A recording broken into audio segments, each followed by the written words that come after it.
como eu acho absurdo, sempre achei, e agora eu tenho que me defender, o etarismo, né? Pô, quando me chamam de Gagá, pô, eu fico puto porque eu acho horrível. Adoro o Paulo César Vasconcelos, mas aquela expressão que ele criou é odiosa. Ex-jogador em atividade. Pô, isso é um puta desrespeito.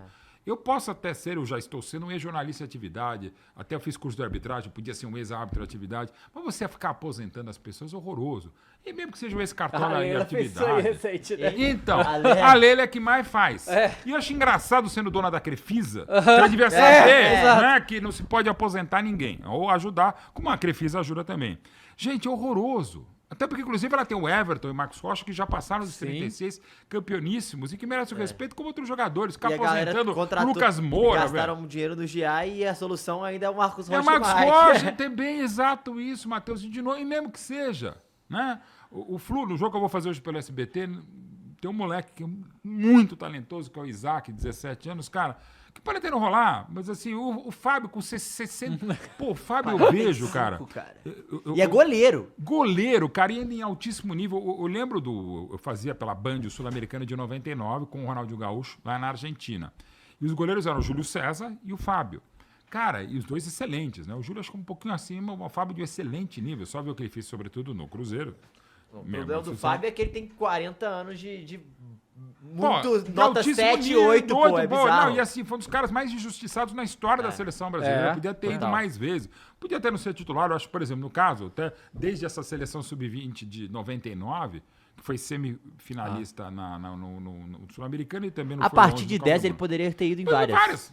Em Copas do Mundo, ser titular. Velho, assim... E não coube, mas enfim. Mas, de novo, o cara tá no nível que tá jogando. O Felipe Melo mesmo até recentemente. E outros jogadores cada vez mais longevos, né? Ao mesmo tempo que se joga muito jogo, às vezes para pouco futebol, você tá esgarçando. Essa temporada mesmo, gente. A gente vai até 21 de dezembro. Tem Super Mundial de Clubes. Tem o Atlético acabou de anunciar essa semana que vai ter 2 períodos de férias. 15 dias durante o Super Mundial. Não, é 15 minutos. Você não tá errado. 15 minutos mesmo. 15 dias as minhas no Mundiais e 15 dias no final do ano. Porque não vai conseguir dar um mês. Não, e a gente volta. O Mr. Jones pegou um pouco mais, tipo 99, 2000, que você jogava assim. O Campeonato Brasileiro de 99 acaba, se eu não me engano, em 29 de dezembro, o Corinthians Atlético Mineiro. O de 98 acaba 29, a Copa Mercosul, Palmeiras e Cruzeiro. Aí teve o do Vasco que foi pro outro ano. 14 de janeiro, o Vasco pela confusão decide acho que 19 e 20 de Não, e uma coisa que você falou aqui que eu lembrei, que eu esqueci. A gente tava falando isso de tabu, né, de psicólogo e tal. Cara, olha que louco. A última entrevista do Tite antes da Copa foi aqui. E o Dava brilhantemente perguntou 2 coisas que, tipo assim, na minha cabeça aquilo ficou muito marcado. Primeiro, como ele daria, tipo assim, porque era a primeira Copa com muitas redes sociais a todo vapor. Pra valer, pra cacete. Como ele lidaria com isso? E ele não tinha uma resposta. E a segunda foi se ia ter psicólogo na seleção. E ele falou que não tinha. Só que isso aí era 2022. Pois é, então, o Tite eu respeito e admiro muito. Eu fiquei muito impressionado com aquele Grêmio campeão da Copa do Brasil de 2001, em cima do Corinthians, 3-1. É um Grêmio que, aliás, ajuda o Brasil a ser pentacampeão, sim. O Brasil joga com 3 zagueiros também muito pelo sucesso do Grêmio de 2001. O Lula Pereira, que era um grande amigo do Filipão desde a época de atleta, ajudou a formatar o esquema com 3 zagueiros. É uma história longa que eu já contei, mas depois aqui não cabe. Mas enfim. Mas aquele grande Grêmio do Tite de 2001, uma das melhores entre tantas equipes do Tite, era uma com 3 zagueiros, que era uma das ideias do time do Filipão no ano seguinte, 2002. Então assim, o Tite que eu respeito pra caramba, eu acho que ele é cobrado exacerbadamente, como foi o Tele Santana, que tá no nível superior, mas porque não ganhou Copas em 82 e 86. Pô, o Tite errou em 2022? Ou deu errado? Sim, contra a Croácia não era...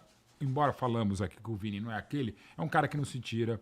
Podia ter o Neymar ter batido o pênalti antes. No momento, na infelicidade do gol de empate croata, o Tite estava pedindo para os caras voltar. O Neymar deu tudo errado, bola desvia, enfim. Foda. E depois o Tite erra muito, até pela pessoa que é não só o comandante, quando acaba o jogo ele vai para o vestiário.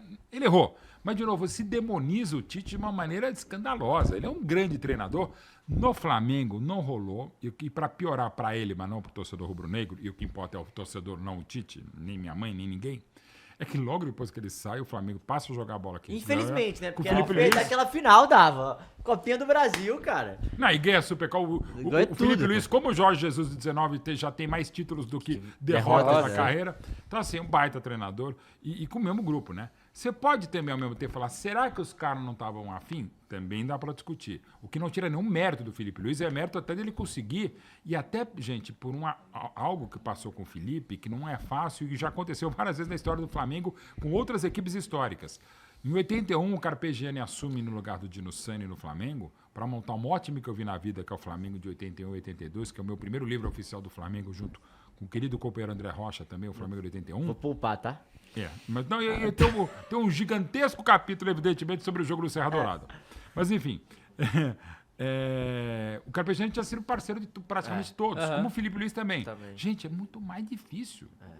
Ele falou, pô, primeiro falei com o Dava, ele vira, você vê que ele é tão especial quando ele começa como treinador e fala, cara, eu sei que eu vou perder muitos amigos.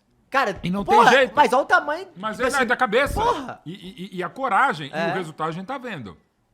Mas enfim, então não é fácil, mas o Felipe tá fazendo isso, o Flamengo já fez, como eu disse, em 81 com o Carpegiani, mal comparando até porque ele havia parado de jogar em 70, mas o Carlinhos também, com o Flamengo de 87, era a Copa União, também já tinha parado muito antes, 20 anos antes, o Andrade, o Tromba, quando é campeão pelo Flamengo em 2009 também, interinos da base ou da história com a camisa rubro-negra, com o manto, com a pele rubro-negra consegue fazer.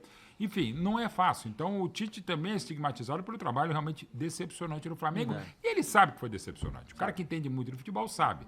Pode até não assumir assim, ou só assumir aqui, mas sabe que foi decepcionante. Então o Felipe Luiz é um cara que, assim, até falando, já meio que invadindo, ainda ou continuando falando de seleção brasileira, é um cara que se ele eventualmente assumisse agora a seleção, porra, restrição zero. Aliás, ao contrário.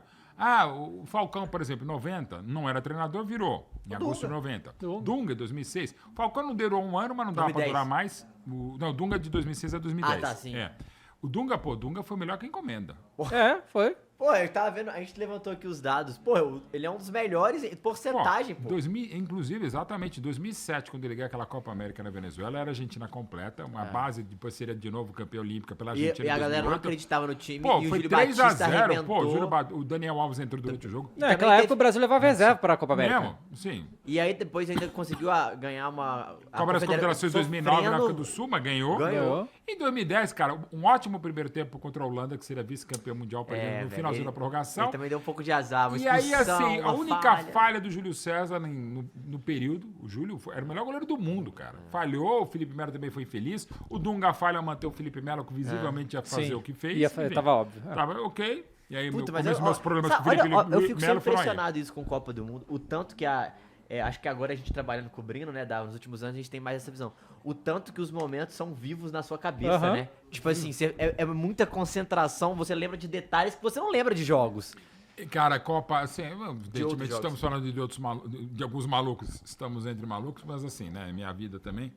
E assim, eu sou curador do Museu da Seleção, dos curadores do Museu Pelé, eu fiz o documentário, a série de documentários oficial dos 100 anos da Seleção Brasileira lá em 14. Então, assim, seleção e Copas do Mundo é uma das minhas paixões mesmo. Dos meus 25 livros, muitos falam de Copa do Mundo, eu sou específico sobre Copa do Mundo.